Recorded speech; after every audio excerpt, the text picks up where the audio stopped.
అంతిమంగా ఏ మనిషి అయినా ఇంగ్లీష్ మీడియం చదువు, తెలుగు మీడియం చదువు, వేదం చదువు, ఇంజనీరింగ్ చదువు, మెడిసిన్ చదువు, ఏమీ చదవకపో తెలుసుకోవాల్సింది ఏమంటే తత్వజ్ఞానం. తత్వం, తత్ అంటే భగవంతుడు, త్వం అంటే నువ్వు, ఆ భగవంతుడే నువ్వు అని తెలుసుకోవడమే తత్వజ్ఞానం. అది ఫిలాసఫీ. రామతత్వం అంటే రామాయణం చదవడం ద్వారా రాముడు నువ్వే అని తెలుసుకో. కృష్ణతత్వం అంటే భాగవతం చదవడం ద్వారా కృష్ణుడు నువ్వే అని తెలుసుకోవడం.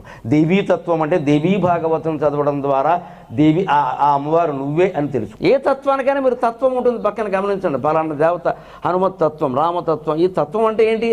ఆ పాత్ర అలా ఉండని, అది నువ్వే. లోపల నేను నేను నేను అని ఏది స్ఫురిస్తోందో అది నువ్వు కాదు. నువ్వు పెట్టుకున్న పేరు ఇవన్నీ కల్పన, తీసేయి. అసలు నువ్వు అది కాదు. ఎందుకంటే ఆ పేరు నిజమైతే ఎవరో రమేష్ అనేవాడు పోయాడు అని అనుకోండి. ఎవరో రమేష్ ఉంటే ఏమనుకోకండి, ఏదో పేరు చెప్పాలి కదా. రమేష్ అనేవాడు పోయాడు అనుకోండి. పోయిన తర్వాత రమేష్ రమేష్ అంటే పలకడే. అంచేత రమేష్ ఈ శరీరం కాదు. గమనించండి, ప్రత్యక్ష నిదర్శనం తర్కం.